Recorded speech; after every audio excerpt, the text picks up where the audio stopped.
숫자 6번 러버스부터 한번 진행을 해보도록 할게요. 숫자 6은요, 성경에 기록이 되어 있는데요. 물론 기독교 신비주의라는 게 정통 기독교는 아니지만 그들의 사상이나 아니면 성경 속에 있는 장면이나 이런 것들을 웨이트 타로에 굉장히 많이 묘사가 되어 있죠. 직접적으로 묘사가 되어 있는 장면도 많이 있는데요. 연인 카드에도 아담과 이브의 그 장면이 묘사가 되어 있기 때문에 이것을 이해했을 때 숫자 6번이요. 여섯 번째 날에 인간이 창조가 됐다라는 그런 기록이 있어요. 실제로 성경에서 보면 아담이 처음에 만들어지고 그 다음에 이브가 만들어졌다. 그래서 너와 나가 만들어진 거죠. 우리라는 관계가 만들어진 것이다 라고 이해를 해보시면 될 것 같아요. 그래서 6번이라는 이 안에 원래 관계가 만들어졌다라는 의미가 있다기보다는 조화라는 의미가 있거든요. 그러니까 어떤 의미에서는 창조주가 남성을 먼저 만들고 그 다음에 그것에 반대되는 여성을 만들었다. 이것은 양과 음의 조화를 말하는 것이겠죠. 그래서 숫자 6은 조화라는 의미를 담고 있다. 그래서 양과 음의 조화를 이야기하는 양음의 결합이 최초로 시작이 되는 카드가 연인 카드다. 카발라에서는 숫자 6번이 그래서 모든 그 경로의 에센스, 정수가 이렇게 딱 걸러져서 나오는 그 단계를 6번이라고 이야기를 해요. 일단 숫자 6번, 여섯째 날에 관계가 만들어졌다. 그래서 관계로 인해서 어떤 일이 시작이 될 때 연인 카드로 많이 등장을 하고요. 그 다음에 이름 자체가 연인을 말하는 거죠. 그러니까 너와 나가 있는 거죠. 함께 있는 거죠. 그래서 1대1 관계를 말하기도 하고 연인이라는 건 세상에서 가장 가까운 관계를 의미하잖아요. 사적이고 친밀한 관계. 그리고 어떤 의미에서는 나의 정신과 육체를 함께 결합할 수 있는 그런 상대, 이런 것들을 의미하는 단어다. 얘기할 수 있을 것 같아요. 그러면 이제 연인 카드의 상징으로 한번 넘어가 볼게요. 지금 보시면 에덴 동산의 아담과 이브를 묘사를 하고 있는데요. 그런데 흔히 말하는 타락하기 이전에 아담과 이브를 묘사하고 있는 카드라고 보시면 될 것 같아요. 이 타락한 모습을 어떻게 보여주냐면 이렇게 보여주죠. 악마 카드로. 그래서 숫자끼리 연결을 해보잖아요. 1번 더하기 5가 6번이 되죠. 그리고 얘가 15번이거든요. 그러면 15번 안에도 사실 6번이 들어있는 거나 마찬가지예요. 1 더하기 5는 6이니까. 마법사는 나 자신만 있어요. 나 자아가 있죠. 그리고 신비사제에서는 집단이 중요하다라고 했어요. 근데 이것이 합해지면 이제 연인이 되는 거죠. 너와 내가 만나서 하나가 되는 거. 그리고 여기서는 두 사람이 동등한 위치에 있어요. 그러니까 신비사제에서는 사실 동등한 관계가 아니에요. 신비사제는 위를 바라보고 있고 이 사람들은 아래에서 위로 올려다보고 있단 말이죠. 그러니까 이 관계 자체가 동등하다라고 볼 수는 없어요. 위아래 상하 관계죠. 근데 지금 보시면 여기서는 서로 동등한 관계로 남녀가 마주하고 있거든요. 그리고 이 카드랑 한번 우리 선생님들이 비교를 해보는 거예요. 어떤 차이점이 있을까요? 첫 번째로 뿔과 꼬리가 있다. 그러니까 여기는 인간이고요. 여기는 동물이죠. 그러니까 어떤 물질이나 쾌락에 속박되어 있는 마치 동물화되어 있는 타락한 상태를 보여주고 있는 것이고요. 여기는 둘 다 자유로워요. 그런데 여기는 천사에서 악마로 바뀌었고 사슬이 있어요. 사슬에 묶여 있죠. 그러니까 지금 여기는 자유가 없어요. 어딘가에 속박되어 있다라는 거죠. 그게 뭐 관계든 물질이든 아니면 어떤 쾌락이든 이것에 속박되어서 여기서 벗어날 수 없는 상태를 보여주죠. 그래서 악마 카드가 불건강한 상태를 보여준다면 연인 카드는 건강하고 좀 더 자유로운 관계를 보여준다. 그 안에서 얼마든지 결합할 수 있다라는 것을 보여주고 있거든요. 제가 이것을 왜 먼저 말씀을 드리냐면요. 원래 우리가 알고 있는 이 웨이트 타로 이전에 만들어진 클래식 덱에서는요. 연인 카드가 이런 모습이 아니었어요. 악덕과 미덕 사이에서 선택에 고민을 하고 있는 남성의 모습으로 그려져 있거든요. 근데 이 모습을 웨이트 타로가 악마 카드를 패러디해서 반대되는 모습으로 연인 카드를 바꿨어요. 그래서 이 두 장의 카드를 같이 보시는 게 연인 카드를 이해하시기에 가장 좋은 방법이다. 제가 악마 카드 할 때도 똑같이 설명을 드려볼게요. 자, 그러면 다시 넘어가서 에덴 동산에 있었을 때 그 당시의 모습을 묘사하는 것이기 때문에 지금 여기 뒤에 있는 12개의 생명나무와 그 다음에 여기 선악과가 있죠. 이 선악과를 뱀이 유혹을 해서 따먹으라고 해서 이브가 유혹에 넘어가서 그것을 아담에게 건네주고 그래서 우리에게 원죄가 생겼다. 이게 정통 기독교의 배경이잖아요. 근데 웨이트는 뭐라고 자신의 저서에서 말을 했냐면 이것은 신의 비밀스러운 의도이자 계획이다. 이렇게 이야기를 했거든요. 전지전능한 그리고 우리를 만든 창조주가 이브가 그런 선택을 할 것이라는 것을 몰랐을 리 없어요. 그것마저도 계획된 신의 의도라는 거죠. 예를 들어서 자녀가 너무 예뻐서 우리가 계속 자녀를 내 품에 끼고만 있으면 이 아이가 성장할 수 없듯이 어떤 의미에서는 하나님께서 나로부터 분리돼서 성장할 수 있도록 그것마저도 계획을 했다라는 거죠. 그러면 그 계획 안에 이 선악과가 존재하는 것, 그리고 이 뱀의 존재에도 다 이유가 있다라는 거예요. 그래서 이렇게 생각해 보세요. 에덴 동산에서 살고 있던 때는요, 모든 게 다 하나였어요. 신과 내가 하나고, 그리고 너와 내가 하나고, 남녀 간의 차이도 없었어요. 뭔가를 분별할 수 있는 상태가 아니었어요. 그래서 행복하고, 배고픔도 없고, 추위도 없었죠. 그런데 이제 이브가 뱀의 유혹을 받기는 했지만, 자의적으로 선택을 한 거죠. 그러니까 인간 최초의 개인적인 선택을 한 게 선악과를 딴 거예요. 제가 왜 이런 얘기를 드리냐면 연인 카드에 선택이라는 의미가 굉장히 많이 강조되어 있기 때문이거든요. 근데 이분은 그 당시에 내가 원하는, 내가 끌리는, 물론 금기된 선택이기는 했지만 그것을 행했단 말이죠. 그래서 어떤 일이 벌어졌느냐? 하나님과 분리가 돼버렸죠. 그래서 개인으로서 살아갈 수 있게 됐어요. 인간으로서 살아갈 수 있게 됐죠. 그러고 나서 이제 인식을 하게 됐죠. 인지를 하게 됐어. 아, 하나님과 나는 분리되어 있구나. 그리고 너와 남자와 여자는 다르구나. 그때부터 수치심이 생기면서 그 성기를 가리고 이런 장면들이 성경에 나오잖아요. 근데 저는 이것이 굉장히 건강한 분리라고 느껴졌어요. 그래서 제가 이 연인 카드는 무엇보다 원소를 가장 먼저 말씀을 드리는데요. 원소가 뭐겠어요? 공기 원소예요. 검으로 되어 있죠. 공기 원소가. 서로 합쳐져 있는 것을 잘라내거나 분리해서 자유로울 수 있게 도와주는 게 공기 원소이자 검의 기능이라고 제가 말씀을 드렸거든요. 자유로운 나만의 생각을 할 수 있도록 도와주는 그게 공기 원소의 기능이기 때문에 연인 카드에서는 그것이 적용이 된다라고 첫 번째로 말씀을 드리고요. 그리고 지금 보시면 아직 2부가 선악과를 따기 전이에요. 그러니까 지금 이 연인 카드는요, 분리되기 전의 상황을 보여주는 거예요. 그래서 완벽히 우리가 하나가 되어 있는 상황을 보여준다. 물론 그런 선택의 가능성을 잠재하고 있는 상황이고요. 가장 우리 선생님들이 헷갈려 하시는 상징 중에 하나가 뭐냐면 시선이 서로 엇갈려 있다는 거예요. 그쵸? 그래서 이걸 보고 또 한국에서 삼각관계다. 서로 다른 곳을 바라보고 있다. 뭐 바람을 피우고 있는데 모르고 있다. 뭐 별별 얘기가 나오는데 왜곡된 해석이고요. 이것을 제가 가장 쉽게 말씀을 드리자면 웨이트는 뭐라고 말했냐면 남자는 오직 여자가 있어야지만 완성이 된다라고 저서에 썼어요. 근데 그건 상징이죠. 다빈치 코드처럼 어떤 암호를 우리가 해석을 해보면 그 의미를 명확히 알 수 있잖아요. 그것은 뭐냐면 남성으로 대변되는 이성, 의식은 여성으로 대변되는 감정 혹은 감성이겠죠. 어. 그리고 무의식을 만나야 완전해진다. 이해되세요? 남성으로 대변되는 이성, 의식은 여성으로 대변되는 감정, 무의식을 만나면 초의식으로 갈 수 있다. 그러니까 천사의 존재는요, 어떤 존재냐면 신과 인간 사이에 있는 존재죠. 신에게 안내를 해주거나 아니면 신으로 향하는 길을 연결해주는 중간 매개체가 천사잖아요. 근데 이 천사는 지금 보시면 보라색 옷을 입고 있어요. 그러면 우리 선생님들 생각을 해보세요. 마법사하고 고위 여사제 떠올려 보세요. 마법사의 컬러 뭐죠? 빨강색이죠.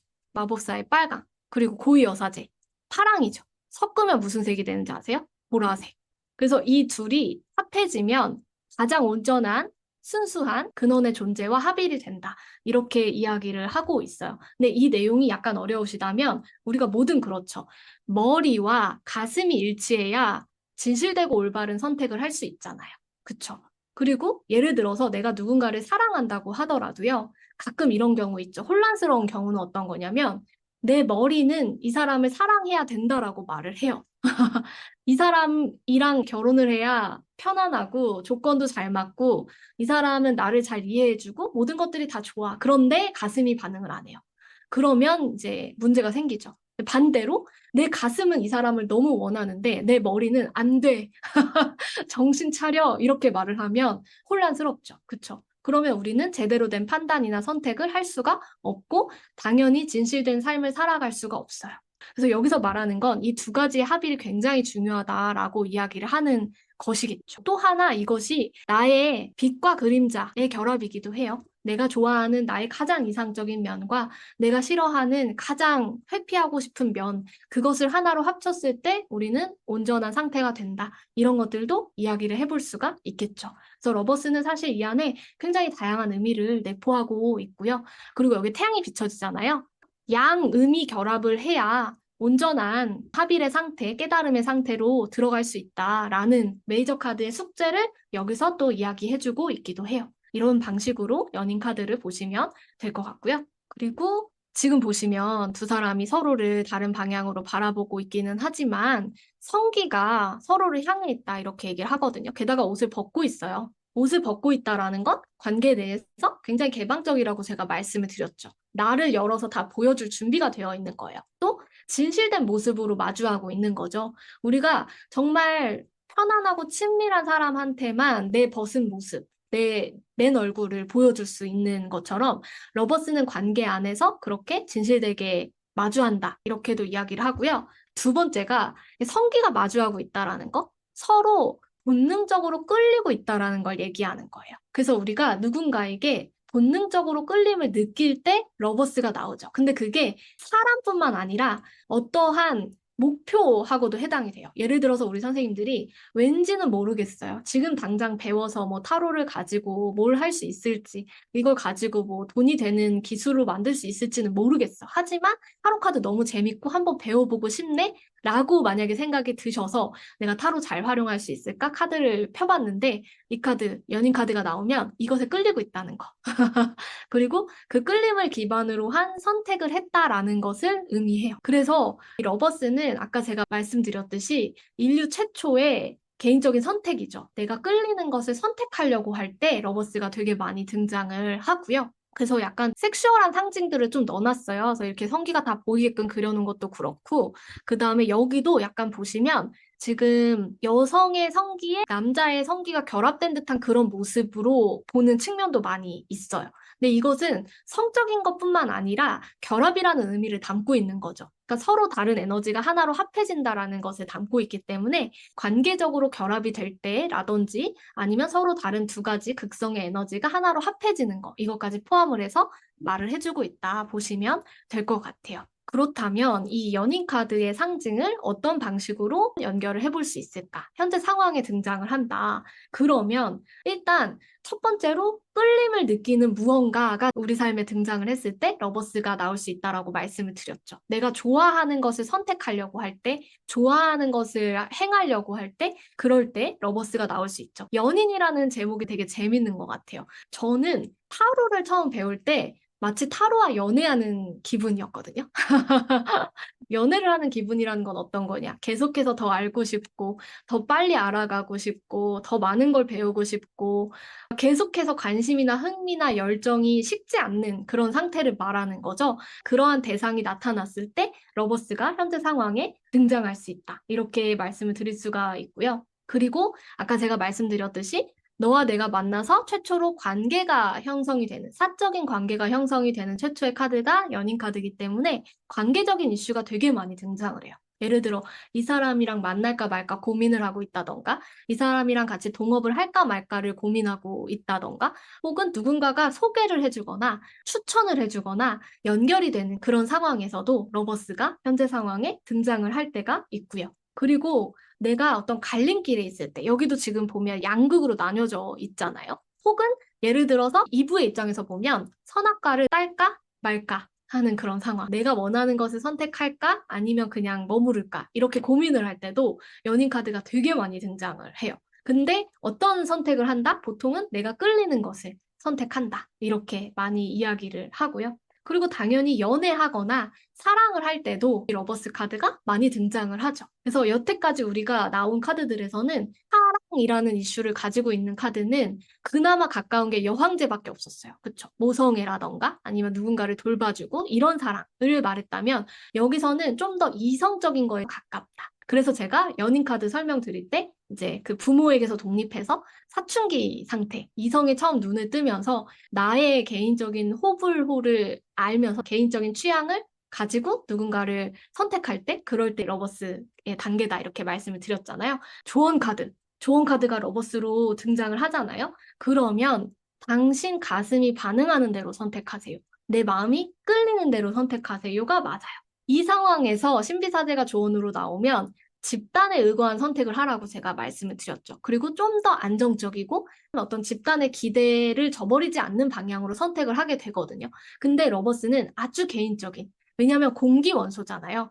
그러니까 자유와 분리를 선택하려고 할 때도 러버스가 조언으로 등장을 해요. 그것이 필요할 때도 등장을 하고요. 되도록이면 관계지향적으로 선택을 하는 게 유리할 때 등장을 하겠죠. 혼자 나가기보다는 이 사람과 함께하는 게 필요하다던가 아니면 연인 관계를 유지할까 말까를 고민하고 있다면 유지하는 게 좀 더 맞는 방식일 거고요.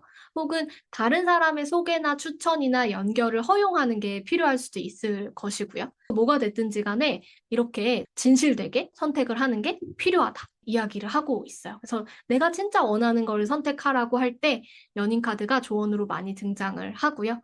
또 사랑하세요, 연애하세요도 당연히 가능한 해석이겠죠. 장애물. 반대로 너무 관계의 영향을 받을 때, 그럴 때 문제점이 될 수 있겠죠.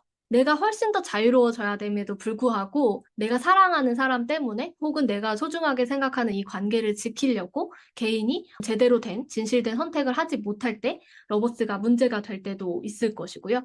혹은 내 가슴이 원하는 건 A인데 내 머리가 원하는 방향으로 자꾸만 선택을 하려고 할 때도 문제점으로 러버스가 등장할 수도 있어요. 그래서 이 두 가지의 균형, 6번이 조화와 균형을 말하는 것이기 때문에 그것을 꾀해야 하는 상황에서도 문제점으로 등장할 수 있다. 이렇게 보시면 될 것 같아요. 결과, 역시 연인 카드도 물질을 말해주는 결과가 아니죠. 그러니까 실제로 그래서 웨이트 타로가 물질적인 결과를 예측하기에 적합한 도구가 아니다라는 게요. 생각보다 물질적인 결과가 나오는 카드가 많지가 않아요. 물론 예를 들어서 메이저 카드의 윗단의 카드라던가 펜타클의 카드라던가 뭐 인물 카드도 있지만 그렇지만 연인 카드 이게 물질이 중요한 건 아니고 지금 관계가 되게 중요하다라고 얘기를 하는 거죠. 그래서 관계로 인해서 어떤 일이 시작이 될 때, 예를 들어서 함께 뭐 동업을 한다던가, 아니면 소개나 추천으로 인해서 일이 진행이 된다던가, 뭔가 애정을 가지고 함께 하는 일이라던가, 또 하나 어떤 게 있냐면, 물질과 상관없이 내가 정말 좋아하는 일을 하게 되거나, 그것을 선택하게 될 때도 러버스가 많이 등장을 해요. 제가 가끔 상담 장면에서 많이 듣게 되는 주제 중에 하나가 뭐냐면, 선생님, 제가 A, B, C 중에 어떤 일을 선택해야 진짜 제가 좋아하는 일을 하게 되는 걸까요? 이렇게 물어보시는 경우 있거든요. 근데 만약에 결과 자리에 러버스가 나오잖아요. 그러면 바로 이거예요. 이것은 내 머리와 내 가슴이 일치하는 선택일 거고요. 그러면 당연히 후회가 없을 거고, 정말 내가 좋아하는 일을 만나게 될 때, 마치 잃어버린 내 연인이나 반쪽이나 소울메이트를 만나는 것과 같은 그러한 일의 결과를 연인 카드로 보여줄 때가 많이 있어요. 그래서 이것을 쉽게 말하면 적성에 맞는 일이네요. 선생님이 정말 좋아하고 잘할 수 있는 일이겠네요. 이렇게 이야기를 하는 거죠. 그래서 좋아하는 일과 관련이 있을 때 연인 카드 등장한다. 이렇게 보시면 될 것 같고 관계는 말해 뭐예요. 그쵸? 78장 중에서 가장 관계지향적인 카드에 속하고요. 당연히 제목 자체가 연인이니까 연인이 되는 결과가 확실할 때는 러버스로 보여줘요. 그러면 우리 선생님들 생각해 보시면 반대로 연인이 될지 안 될지 모르는 상황에서는 연인 카드 말고 다른 카드를 보여주겠죠. 그래서 그 가능성을 볼 수 있는 거지, 진짜 확고하게 이 사람이랑 잘 된다, 그러면 연인 카드 나와요. 또, 반드시 남녀 이성 관계로 발전이 된다라기보다는요, 제가 그랬죠. 양극이 합쳐지는 카드가 연인 카드라고 말씀을 드렸잖아요. 그래서 서로 사이가 좋아진다던가, 지금은 서로 다툼이 있고 갈등이 있고 의견이 서로 갈려 있는데 결과로 연인 카드가 나오면 합일이 돼요. 그러니까 의견 합의가 되고 일치가 되고 화해를 할 수 있고 사이가 좋아지겠죠. 그죠? 그래서 예를 들어서 직장 상사하고의 관계를 물어봤어요. 이 관계 때문에 지금 너무 힘들어요. 그래서 네가 나가냐 내가 나가냐 이러고 있는데 앞으로 이 사람이랑 잘 지낼 수 있을까요? 물어봤어요. 근데 결과로 러버스가 나왔어요. 그러면 우리 선생님들이 이 사람이랑 연인이 되겠네요. 사랑이 빠지겠네요. 이렇게 읽으면 안 된다는 거죠. 그죠? 잘 지낼 수 있을 거예요. 의견이 서로 잘 맞을 거예요. 미운 정도 고운 정이라고 정이 들겠네요. 이렇게 얘기를 해야 된다라는 것이겠죠.